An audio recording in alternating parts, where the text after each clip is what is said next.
Have you ever felt like a small boat adrift in the vast ocean of social connections, yearning to be anchored in the hearts and minds of those around you? In this whirlwind of digital connectivity, where thousands of voices clamor for attention, it's easy to feel lost, unnoticed, and undervalued. But what if I told you that there's a timeless philosophy that can be your compass, guiding you to become not just another face in the crowd, but someone who truly matters to those around you? Welcome to a journey where ancient wisdom meets modern life. Today, we're diving deep into the art of making yourself a priority in others' lives, not through manipulation or games, but through the profound and authentic principles of Stoicism. Stay with me as we explore how to be a beacon in the sea of relationships, shining brightly enough to be seen, valued, and cherished. And if you're ready to unlock these secrets, make sure to hit that subscribe button, give us a thumbs up, share this video with your circle, and stay tuned till the end for every insightful moment, because every second of this journey could be the key to transforming your relationships. Step 1. Context and problem in our quest for significance. In the complex tapestry of social relationships, we frequently encounter a disheartening imbalance, a pervasive sense that we hold others in higher regard than they do us. This perception, often shadowed by the disquieting feeling of being undervalued, leads us to a profound exploration of self, worth. Stoicism, an ancient philosophy rich in wisdom, offers us a beacon of guidance in this regard. The Stoic philosophy, rooted in the teachings of thinkers like Marcus Aurelius, Seneca, and Epictetus, emphasizes an internal locus of control. Marcus Aurelius, in his Meditations, profoundly observed, "You have power over your mind, not outside events. Realize this, and you will find strength." This powerful statement echoes the Stoic belief that true worth and contentment arise not from external validation, but from within. It's a reminder that our value does not depend on the whims or perceptions of others, but on our own self-perception and inner resilience. Seneca, another stalwart of Stoicism, accentuated the importance of self-reliance and inner fortitude. He eloquently stated, "If a man knows not to which port he sails, no wind is favorable."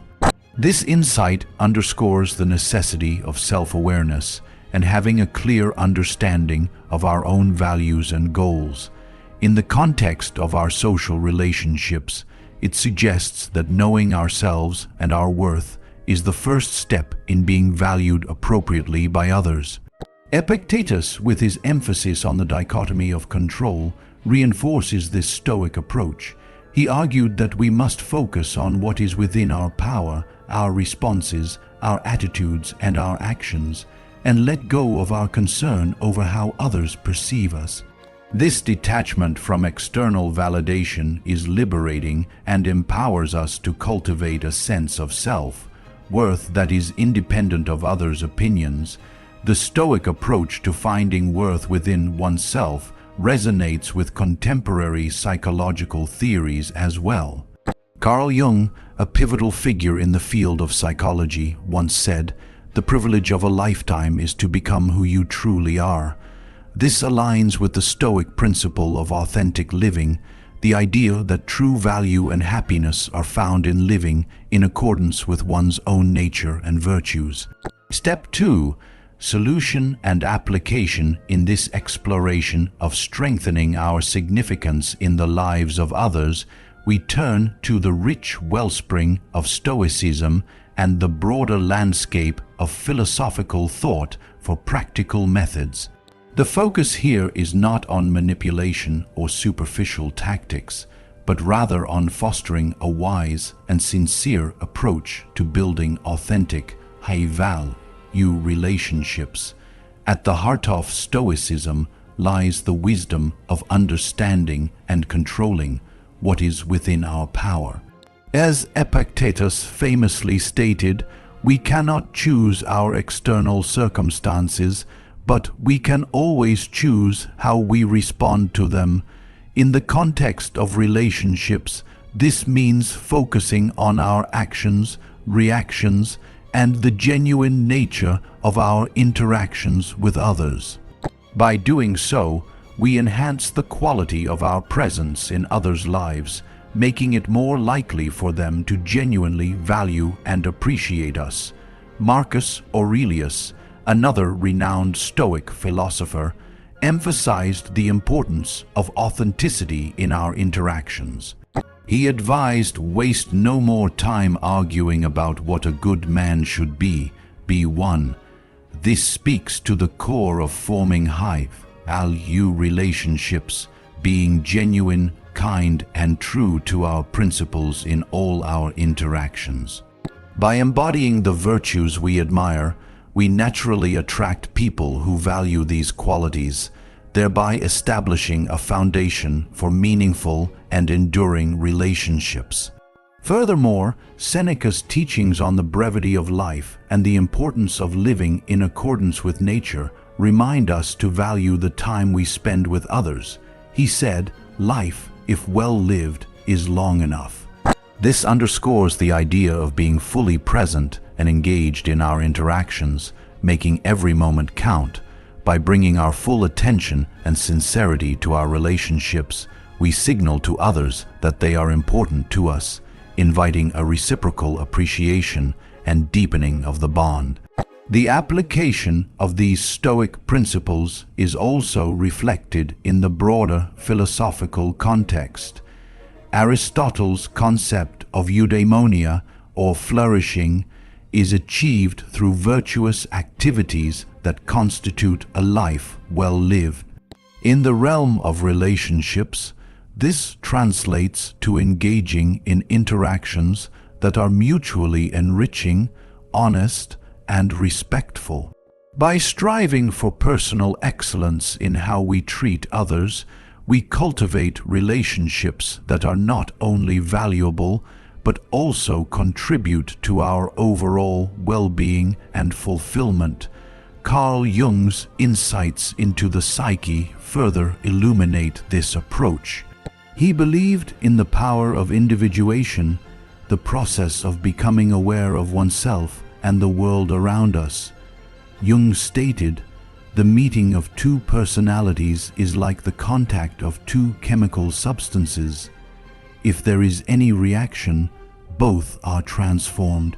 This perspective encourages us to engage in relationships as whole, self-aware individuals, capable of profound connections that transform and enrich both parties. Step 3. Stoic principle. The Stoic philosophy, deeply rooted in the wisdom of thinkers like Marcus Aurelius, Seneca, and Epictetus, provides profound insight into the nature of relationships and self-worth.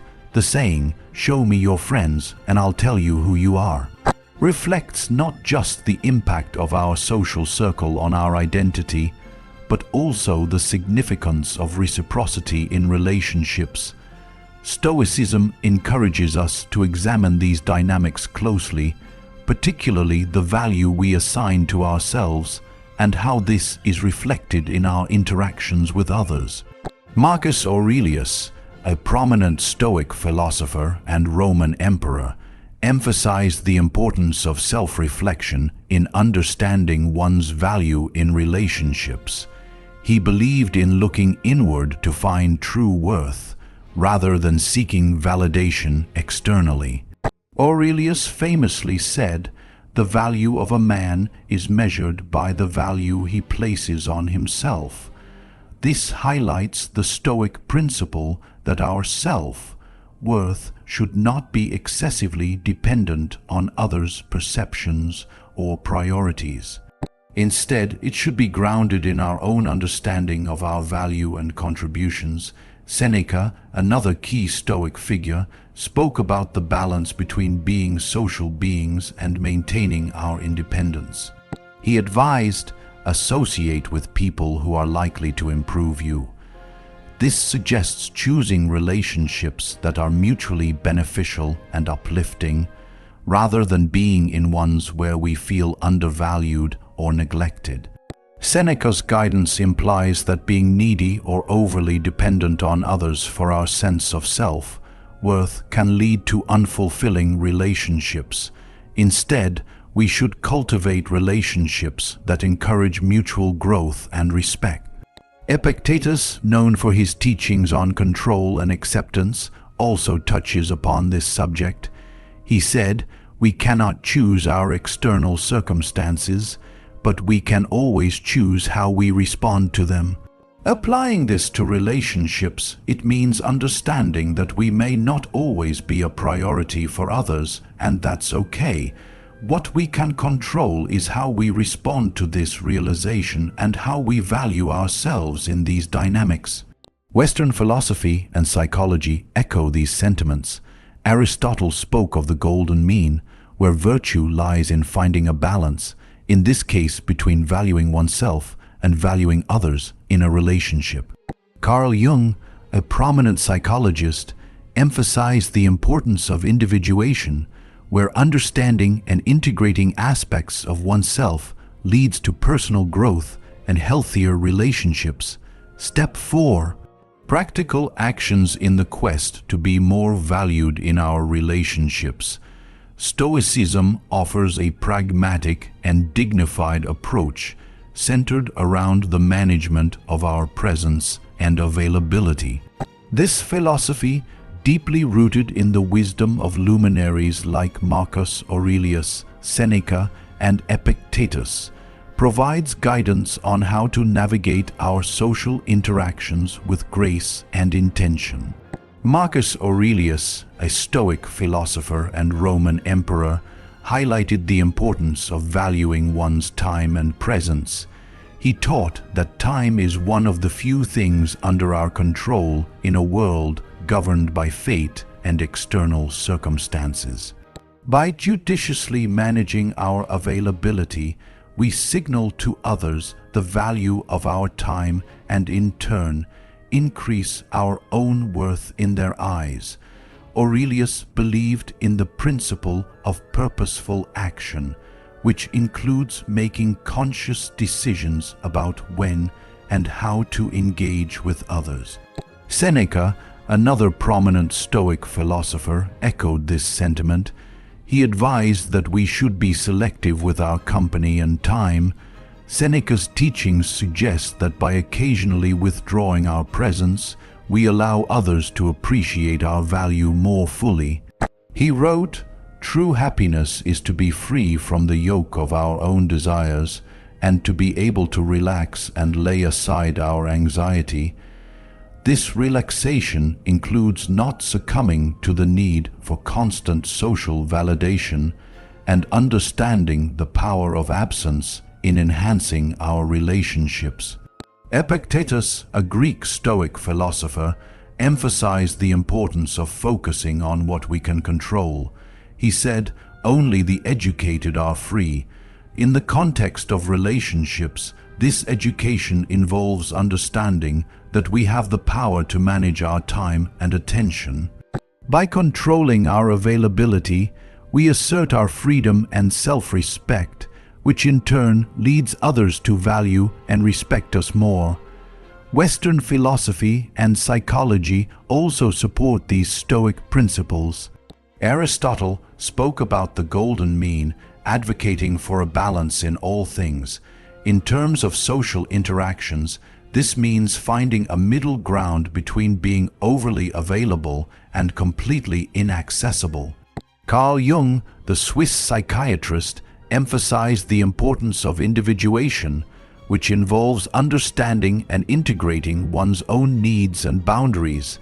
This self-awareness leads to healthier interactions where one's time and presence are valued. In practical terms, to be more valued by others, we can start by judiciously managing our availability. It's not about playing games or being elusive, but about respecting our own time and teaching others to do the same. By occasionally allowing people to miss us, we create a healthy dynamic where our presence is appreciated and sought after. Remember, it's not about controlling others or the outcomes of our relationships, but about managing our own actions and choices with wisdom and dignity. Step 5. Developing patience. In the Stoic philosophy, the concept of patience is elevated to an art form, a crucial skill for thriving amidst life's perpetual turmoil. This perspective, deeply embedded in the teachings of Marcus Aurelius, Seneca, and Epictetus, resonates with timeless relevance. Marcus Aurelius, renowned for his meditative reflections, saw patience as a form of inner fortress. He believed that our inner peace should not be at the mercy of external events. You have power over your mind, not outside events. Realize this, and you will find strength, he said. This statement encapsulates the Stoic essence of patience. It's not about waiting idly for circumstances to change, but about maintaining a composed and resilient mindset, regardless of what life throws our way. Seneca, another luminary in Stoic thought, echoed similar sentiments. He viewed patience as a conscious resistance against the rushing tides of life, a means of maintaining dignity and grace under pressure.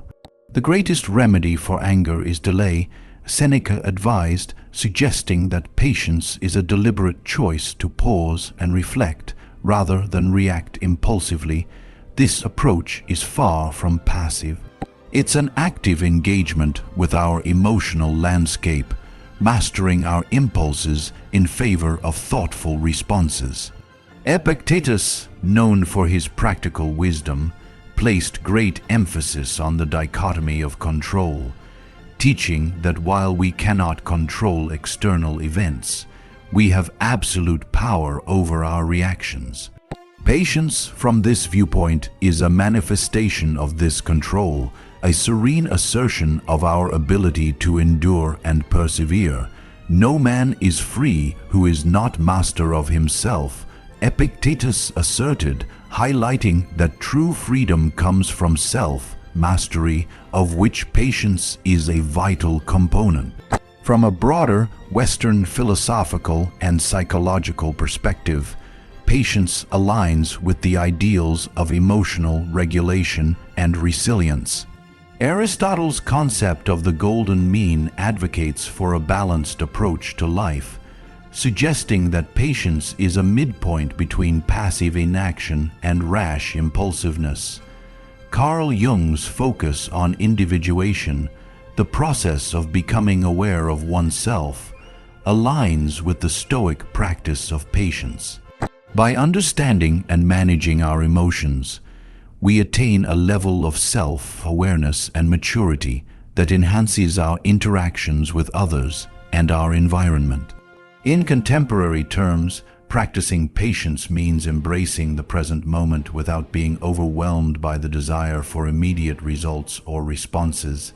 It's about maintaining composure in a fast-paced, often chaotic world. This quality makes us more attractive to others because it exudes confidence and stability. People are naturally drawn to those who display calmness and resilience in the face of adversity. Step 6. Self-prioritization. In the realm of Stoicism, the practice of self-prioritization is not just encouraged, but seen as a necessary aspect of a balanced life. This notion finds echoes across various Western philosophical and psychological thoughts, emphasizing the importance of valuing oneself to be valued by others. Marcus Aurelius, a prominent Stoic philosopher, highlighted the significance of self-regard.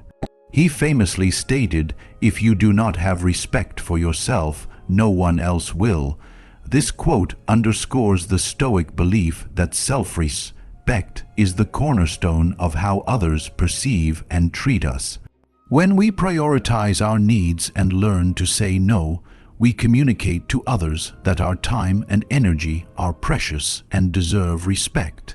Seneca, another Stoic thinker, argued for the virtue of self, self-care. He believed that caring for oneself is essential to living a fulfilled life. We are not given a short life, but we make it short, and we are not ill-supplied but wasteful of it. Seneca wrote, implying that failing to prioritize ourselves leads to a wasted life.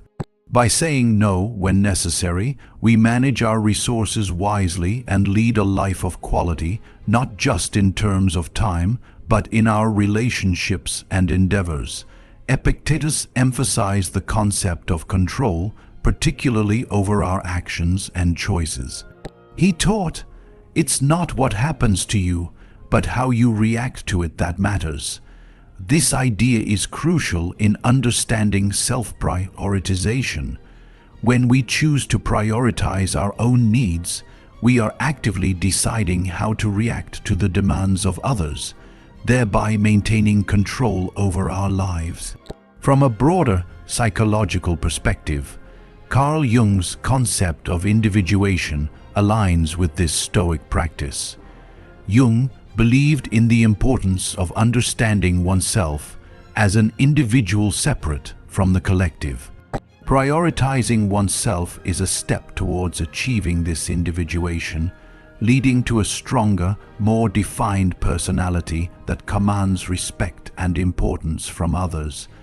Aristotle's notion of the golden mean, the desirable middle between two extremes, also supports the idea of self-prioritization.